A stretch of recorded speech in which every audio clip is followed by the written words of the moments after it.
Hi everybody, it's Sally from Sally Stampers. Thank you for joining me today. Today I'm bringing you this really cute half Christmas cracker. It's half cracker Christmas favour, that's what I've called it, because I have done it a few times, or well, at least once that I'm aware of, maybe a couple. But they're just really good for table favours, for stocking fillers, for maybe even putting on a tree. There is chocolate inside, so don't put them too close to the lights. But yeah, ideal, you could have somebody's name on them as place settings. As always, I've not tried the alcohol in it. Let's just have a look. Well, you might get away. We'll try it. We'll try the alcohol beforehand. But again, it's a nice, simple project. I've used the beautiful Gingham Cottage DSP, and so this is the mint macaron. And I just think this iridescent trim just adds that festive feel to it. I'm going to be making this one in garden green. I'm going to go with the smaller squares, I think, just because I quite like that. So it's really simple. You need a piece of DSP that is 5.5 by 5.5 inches, or in centimetres that will be 13.5 by 13 centimetres. So on one side, if you have directional paper, these score lines that I'm doing now will be these segments of the cracker. So if you want your pattern running from top to bottom, you need it this way. In centimetres, this is the long side, so this is the piece with the extra ½ inch, and we're simply going to score every inch. So 1, 2, 3, 4 and 5, and centimetres it's every 2.5 centimetres, so 2.5, 5, 7.5, 10 and 12.5. Oops. Then you're going to rotate it clockwise, and for centimetres this will be the shorter side, and we're going to score at 1 inch, 3.5, 4 and 4.5, and in centimetres that will be 2.5, 9, 10 and 11 centimetres. So your gaps will be slightly smaller, but not a massive amount. Then we're going to fold and burnish all of those score lines. And as I say, I quite like this. I'm half tempted to make some of these actually for my Christmas table, I think, because I think they're really nice. Okay, so when you come to your 3 score lines that we did near the top here, first one, fold as normal, miss one and fold the top one, and then that middle one we're actually going to fold and burnish the wrong way. Okay, so you have the concertina effect going on. Once you've done that and we've scored all of these lines, we are going to cut up this small base. So my 3 lines are at the top here, so this part here we're simply going to cut up each section to that score line. These are the tabs at the base, and then we're going to cut away this little one here.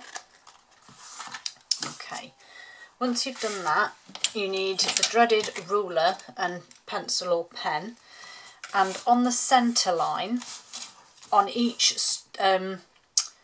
vertical score line you want to measure 1 centimetre to the right and just make a small dot. I tried the inches, there's just no measurement that works as well as the inch, so trust me, it's easier to do it that way.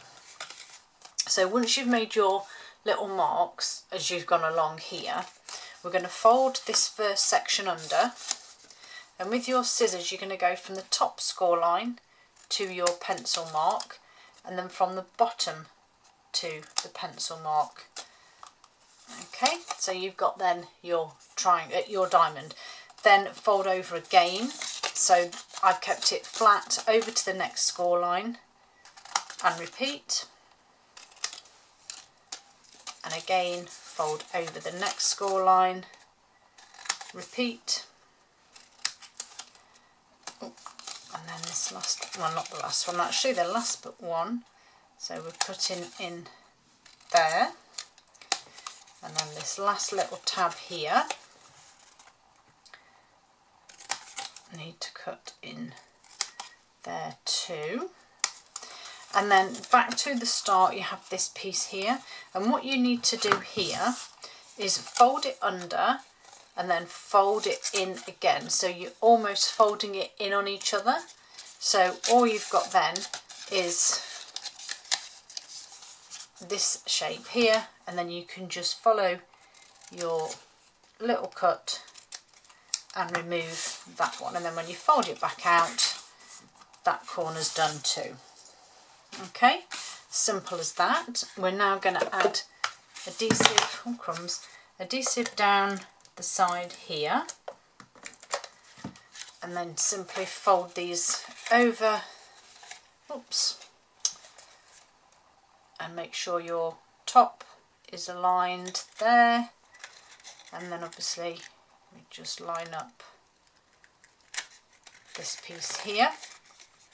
If you find at this point that you've got a little bit excess here, then you can just trim it away.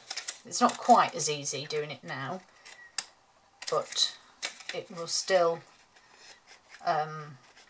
you can still do it, because it's quite difficult just to make sure that you get that cut quite right.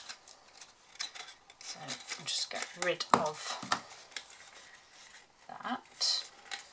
I definitely cut that. I don't quite know why it's playing awkwards, but it is. For some reason now, look, when I shut it like that, it fits, so that's very strange. There we go. So that is the seam at the back there. So you need to close up the bottom. So I simply went round, starting at the back. There it is. So my seam's here, so I'm starting with this one, and I'm literally just, with my finger inside, I'm just going to add adhesive to the first three. Oops, that should have worked. And then I'm going to pop that one in, that one, oops, no, first four, sorry, and that one. It is quite a sticky mess. So 1, 2, 3, 4, bring this one down, add your adhesive, and then just make sure that you're happy with your shaping here. Press it down and then turn it over and just pop your bone folder inside, or whatever, your ruler, just to press that bottom down. And there's your basic shaped half cracker, which I quite like.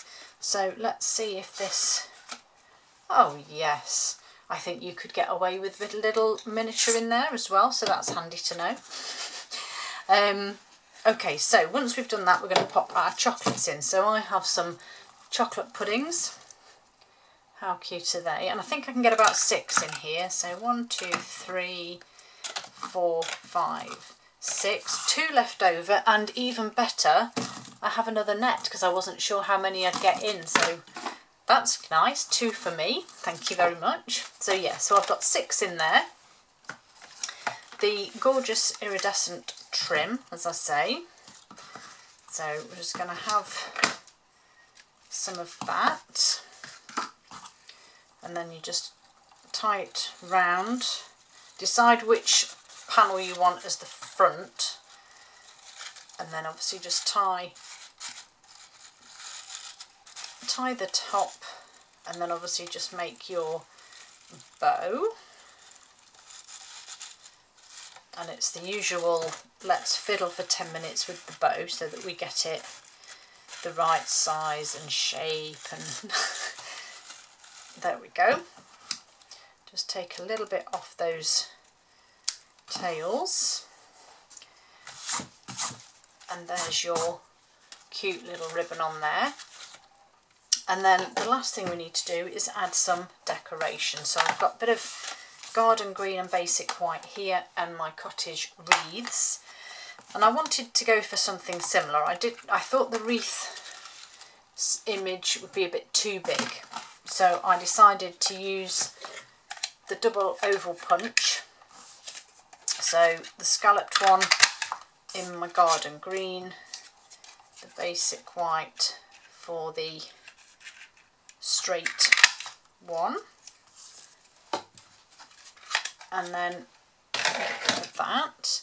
And then, like I said, I've gone with, my blocks need a bit of a clean look, they're a bit pink. Merry Christmas. And then I've got my two A blocks for some holly berries and holly leaves. And then I'm going to stamp on my little white piece here. So I'm going to go with some garden green and real red. So we'll have real red for our sentiment, which just goes in the middle there. And then garden green for my holly leaves. Now it's entirely up to you. I did actually stamp off the real red here just to make them not as obvious, if you like. So I'm just going to stamp my leaves. That's garden green also. And then, yeah, do you know what I think? Oh no, actually, I think I might leave the berries the full colour. There we go. Get rid of that ink. And for some reason, my they seem to sit wonky. I don't quite know why. This one's worse when you look at the top, but it's obviously down to how you adhere the base. But anyway, right, so dimensionals on the back of here. And you'll notice I've not added any bling. I figured there was enough with the trim, but obviously if you want to add more bling or more elements, then feel free. As always, I give you the idea for the project, and then it's down to you to decorate them with either what you have available, or if my projects inspire you, you can get you can buy the products via my store. Or if you have them, you can just do what I've done. But there we are. Those are my slightly wonky, but slightly cute, half cracker Christmas favours. Thank you for joining me, and I'll see you all again soon. Bye.